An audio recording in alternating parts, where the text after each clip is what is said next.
안녕하세요. 오늘도 주님의 은혜 가운데 승리의 한날을 구가하고 계십니까? 항상 주님의 은혜와 사랑을 기도합니다.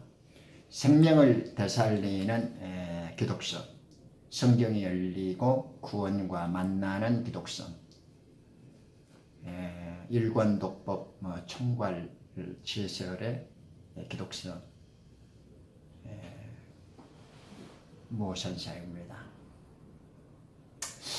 이 시간에는 좀 요즘에 기독 종교 내에서 조금 우려스럽게 광풍을 불고 있는 휴거와 그 재림에 관한 그 종말 신앙에 대해서 조금 살펴보려고 해요.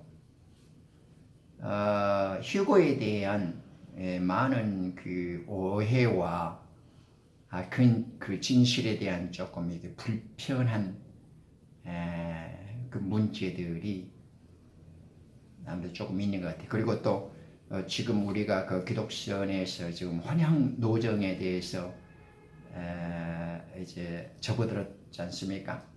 이제 고향을 찾아가는 길, 어떻게 이제 그 실향민의 삶을 끝내고 예수님을 만나서 원래 고향으로 복귀할 것인가에 대해서 이제 우리도 살펴보고 있는데, 또 마땅히 그 환향 노정을 이해하고 또 학습하게 될 때에 반드시 또 배우고 익혀야 할 분야가 휴거 그리고 재림에 관한 부분인 것은 틀림없는 사실이죠. 요즘 그 말세지말이고 이렇게 그 말법 시대다 보니까 그 종말 풍속에 대한 그 많은 문제들이 도를 넘고 있다, 그런 생각이 듭니다. 하나님의 영의 풀림도 강력해지고 또 얼마 남지 않는 그 마귀들의 발악도 굉장히 날뛰고 있는 것 같아요. 그 중에서도 제가 특히 신경이 쓰이고 가슴 아픈 대목은 휴거와 예수님 재림에 대한 부분이 있죠. 여기에 오해와 편견들이 좀 많은 것 같아요.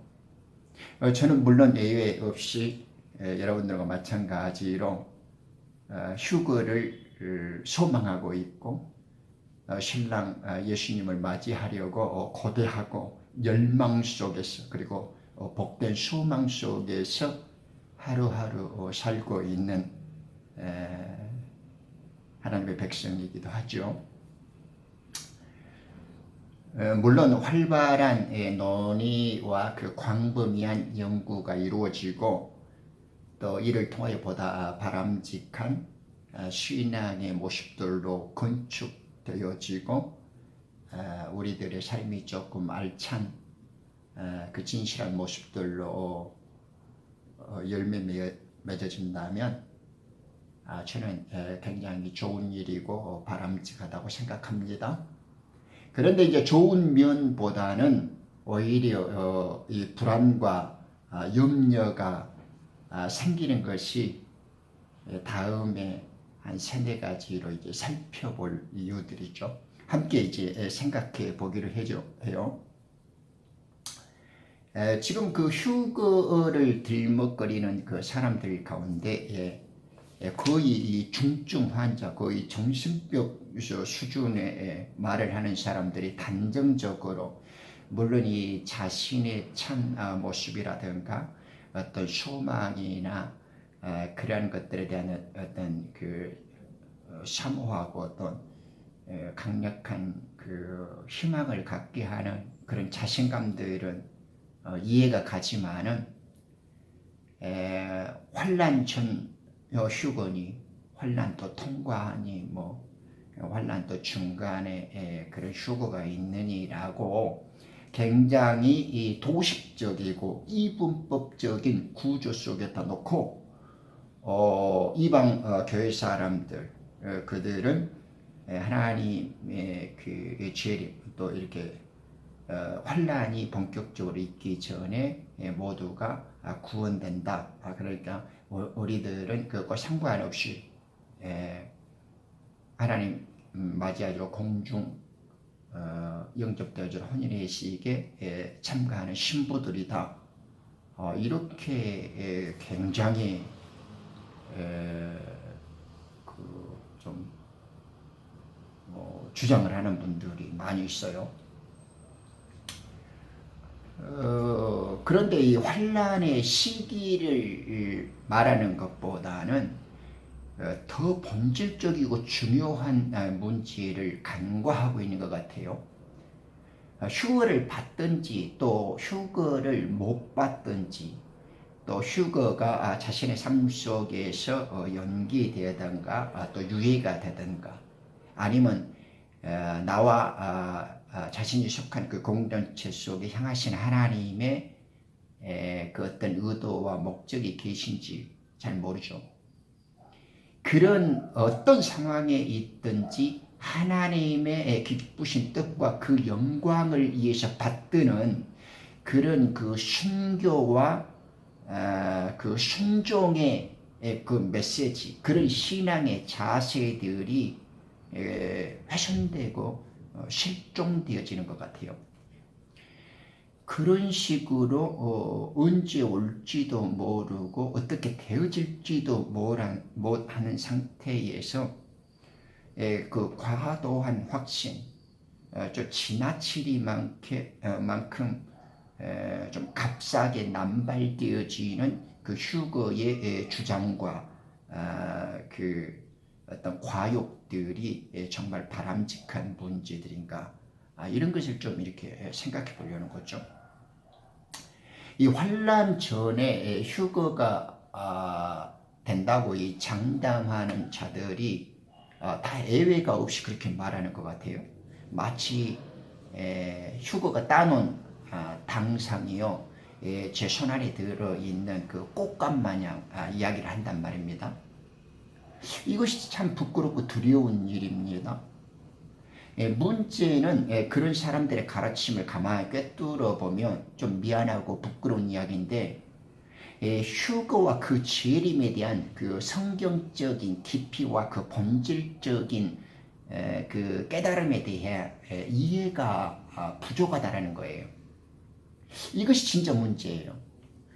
자, 본인 자신도 제대로 이해를 못한 상태에서 그가 내뿜어내는 그 자신감과 성경적 해석, 이런 것들이 참 사람 가슴을 먹먹하게 만들죠. 예를 들면 마태복음 25장에 보면 주님 그 휴거와 재림에 관한 세 가지 비유가 나오지 않습니까? 이렇게 처녀, 열처녀 비유, 그리고 그 종, 그리고 이제 마지막 양과 염소를 심판하는 그 세 장면들이 나오죠. 그 중에서도 이제 우리가 휴거의 샘플로서, 그 본보기로서 꼭 깊이 있게 이해되지 할 것들이 지혜로운 자와 미련한 자의 처녀 비유죠. 이 비유가 혼인의식에 대한 신부들의 모습을 나타내고 가르치고 있다는 것에 기본적으로 동의하십니까? 그럼 생각해 보죠. 그렇다면 신랑이로다 이렇게 외칠 때 두 부류가 양극단으로 나뉘고 있죠. 왜 신랑이 올 때에 평소에는 누구나 구주를 그리워하고 신랑을 기다렸던 자들이었었는데 양극단으로 나뉘어지는가요? 신랑이 왔다라는 그 의미는 어떻게 모두에게 이해되어지고 성경에서 그 만들어진 외침이라고 표현되어져 있는 것들은 믿는 자와 또 그것을 소망하고 갈라진 자들에게는 어떻게 이해되어질 해석될 수 있는가요? 기름이 무엇입니까? 기름.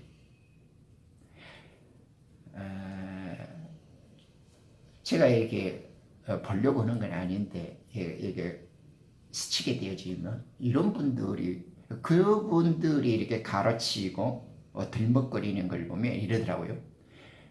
그 기름은 십자가 경험이래요. 모략 기름이래요. 성령님을 의지한다네요. 그래서 성령님과 동행해야 된대요. 또 네 번째는 성령의 은혜의 그 내적 단비와 같대요. 또 다섯 번째는 잘못 좀 범죄하고 하나님께 불충한 자들에게는 성령이 떠날 수 있었다. 그것이 이제 미련한 자의 특징이래요. 여러분들도 그런 해석, 그런 여분의 기름을 비유 속에서 가르치고 있는 것에 대한 기름의 해석이 그러한 의미들입니까? 그런데 이런 멍멍이 같은 이 개 짖는 소리로 이 열처녀의 비유의 기름을 해석하면서 이들처럼 해석하는 이런 진리의 그 어떤 체계와 지식 속에서 어떻게 휴거에 대한 그 본질적인 해석이나 성경적 진리의 그 바른 지식들이 나올 수 있겠냐 그 말입니다. 성령이라면 지혜로운 여자도 함께 자고 있었죠. 미련한 처녀도 똑같이 자고 있었습니다.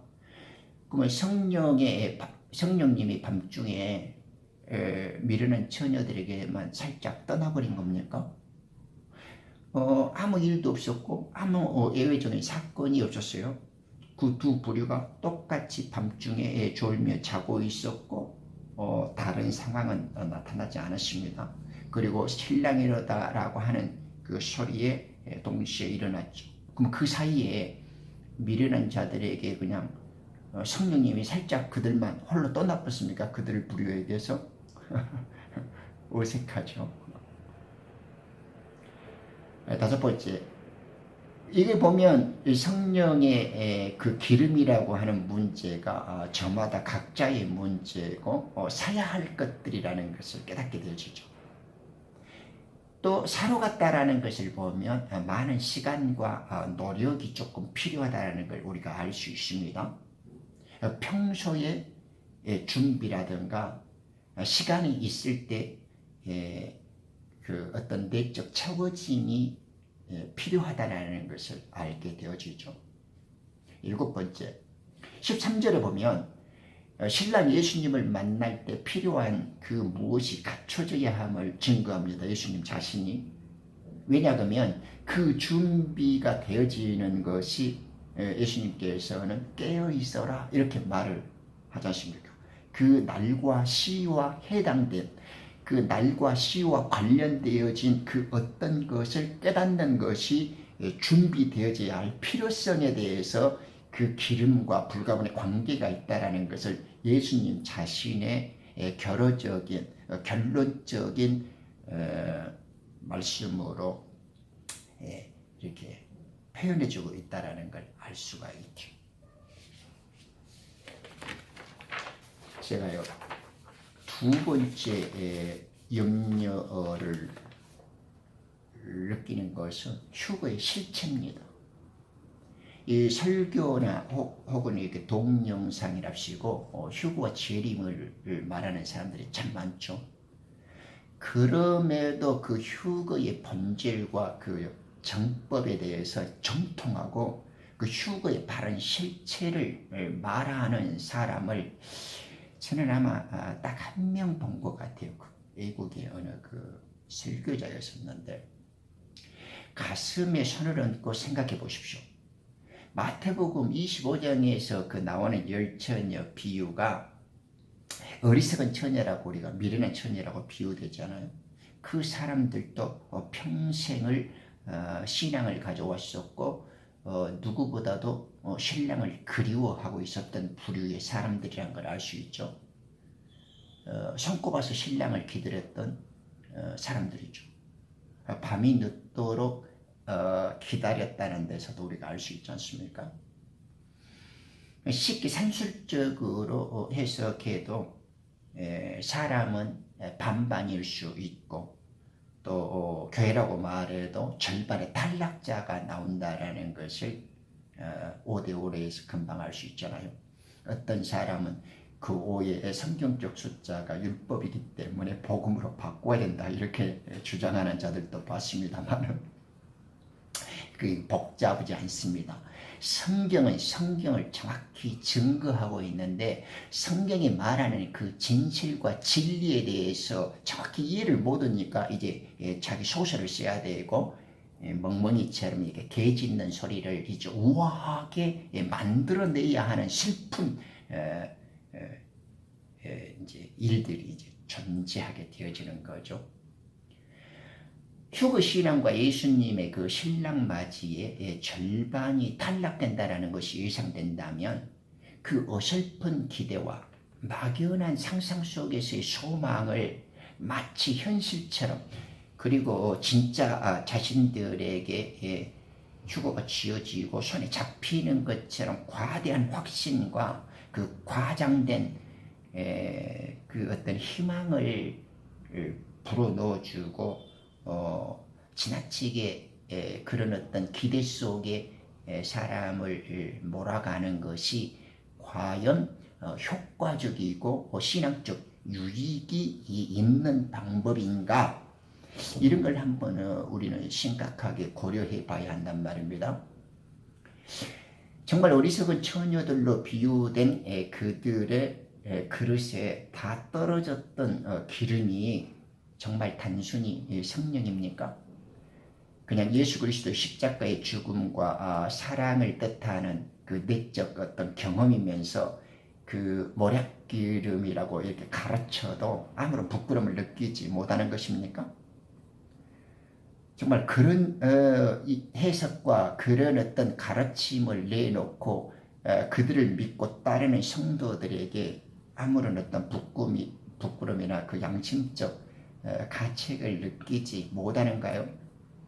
그런 비유 하나 적합하게 성경적 원리에서 성경적 입장에서 하나님의 뜻을 대변하지 못하고 성경에 일관된 메시지를 풀어내지 못하면서 그들이 어떻게 이렇게 우아하고 소설을 쓰는 휴거와 재림을 들먹거리면서 그런 어떤 값싼 휴거, 그 어떤 싸구려 재림에 대해서 그렇게 남발을 할 수 있냐 이 말이죠. 세 번째 염려가요. 이렇게 하다 보면 이제 휴거 신앙의 희화화가 된단 말입니다. 이 신중하고 엄숙하고 진지해야 할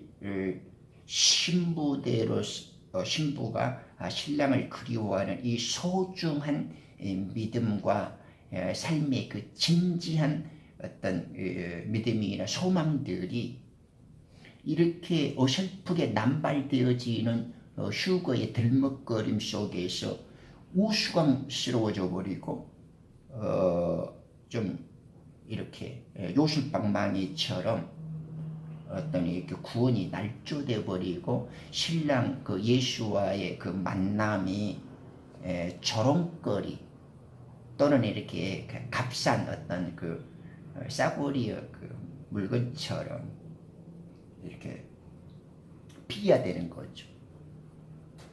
우리는 정말 이런 어떤 진정과 그 엄숙한 좀 책임이나 그런 어떤 그 의무감을 좀 느껴야 되는 거 아닌가요? 요즘 그 교회에서 터져 나오는 휴거의 메시지들을 보면 너무 그 거짓 확신과 과대 망상을 줍니다. 주님 다시 오심을 소망하고 재림을 대망하는 삶의 자세야말로 성도들에게 마땅히 필요한 것이죠. 아주 필수적인 것이고 지대하게 반드시 준비되어져야 할 바람직한 모습입니다. 그렇지만 우리가 원하면 얻을 수 있고 우리가 바라고 꿈꾸면 손에 넣을 것처럼 그렇게 값싸게 휴거를 떠벌린다면 그것이 휴거가 우리 손에서 만들어져서 무슨 떡볶이입니까? 요술 방망이처럼 우리가 이렇게 딱 큰 소리를 치고 장담하면 우리 수중에 굴러 들어오는 건가요? 우리가 그런 식으로 시기를 정해서 교회가 들림받고 신랑 오신 예수를 마치 당연하게 맞이할 수 있는 것처럼 말하기 위해서는 그에 걸맞는 지식과 깨달음이 성경적 그 진리 위에서 구축이 돼야 된단 말입니다. 즉 하나님의 정하신 법과 질서가 무엇이고 거기에 맞춰서 준비되어야 할 성도의 마땅한 자세, 그 길이 무엇이고 그리고 하나님의 정하신 법과 성도 개개가 준비되어야 할 그 삶이 얼마나 일치될 것인가, 어떻게 그 기쁨과 공통된 그 연합을 이루어낼 것인가 하는 이 세 가지 요건에 대해서 성경적 깊이와 그의 정확한 그 진술을, 그런 어떤 해답을 제시하고 가르칠 수 있어야 휴거를 들먹거릴 만한 자격과 그 지식이 있다고 할 수 있겠죠.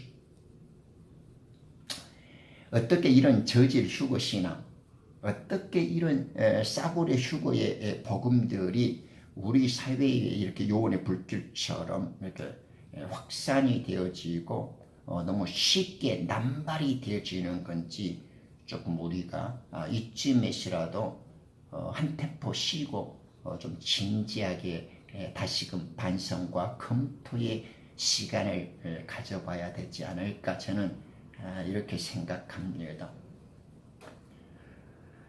휴거를 소망으로 삼고 우리의 기쁨과 위로를 가지는 것은 중요합니다. 그렇지만은 우리의 막연한 기대와 헛된 그 과욕으로 남발하는 휴거는 오히려 순수하게 매달리고 진지하게 신앙을 배우려고 하는 교인들이라든가 초보 신앙인들에게는 슬픈 믿음을 심어줄 수 있고, 오히려 철저한 준비가 틀려졌을 때 더 비극적인 원망과 더 슬픈 더 참혹한 불행을 낳을 수 있단 말입니다. 기대가 어설프게 무너져 버리면 나중에는 더 원망과 더 그 저주를 살 거 아닙니까? 그러니까 휴거 언어가 소망스럽지 않다라는 것이 아니라 그 소망스러운 휴거, 그 신비하고도 그 아름답고도 그 마땅히 기대해야 할 우리의 그 절대절명의 그 바람이기도 한 휴거를 그에 걸맞게 설명하고 가르칠 수 있고 마땅히 꿈꿀 수 있어야만 된다, 이 말이죠. 그런데 지금은 너무 쉽게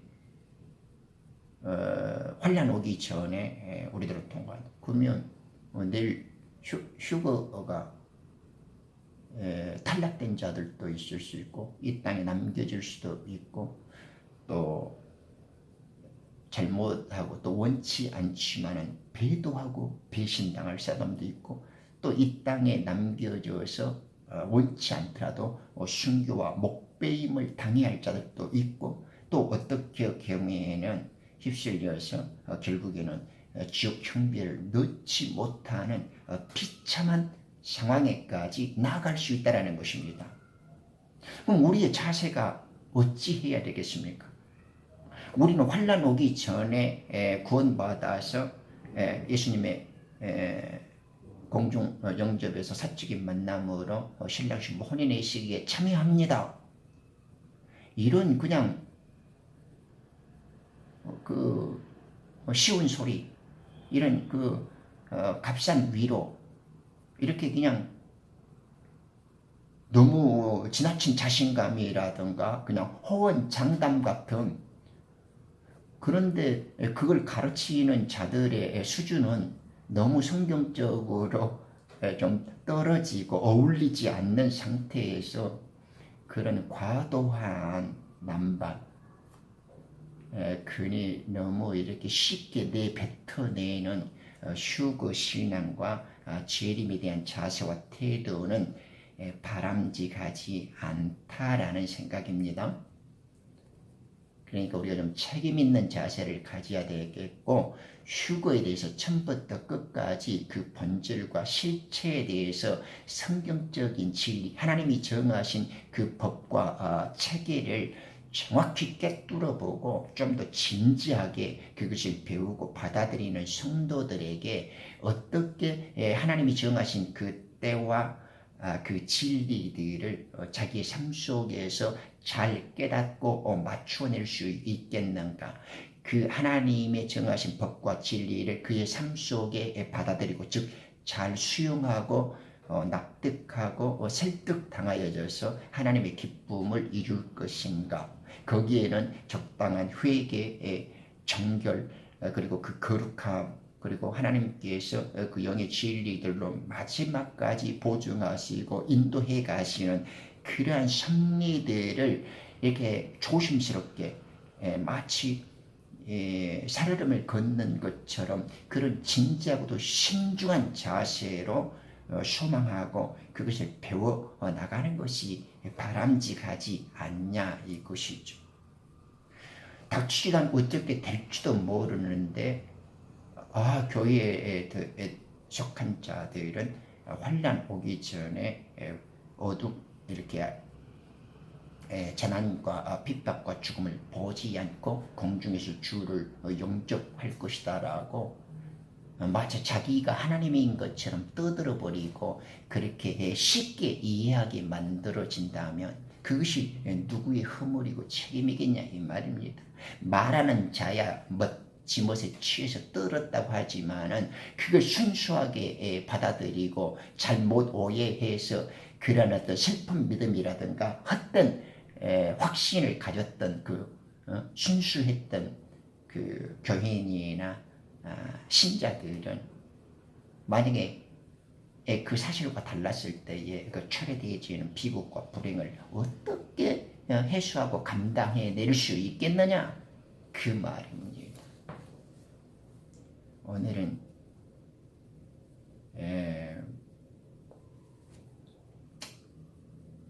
휴거의 오해와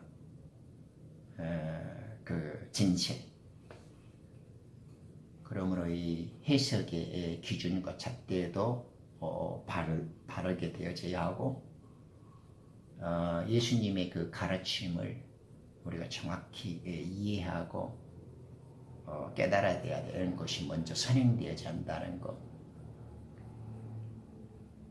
그리고 휴거와 재림을 가르치기 위해서는 그것을 가르치고 말하려고 한 자가 먼저 그 자신부터 그 본인부터 성경적 진리 확고하게 뿌리내리고 성경의 전반적인 그 진리와 사실들, 그 진실에 대해서 정통하고 깊이 있게 이해하면서 증거해야 할 필요가 있다라는 말씀입니다. 더불어 우리가 함께 하나님의 신부된 자로서 정결되어지게 그리고 거룩하게 단장되어져서 혼인 예식에 가서 함께 만날 수 있기를 저 또한 소망합니다. 감사합니다.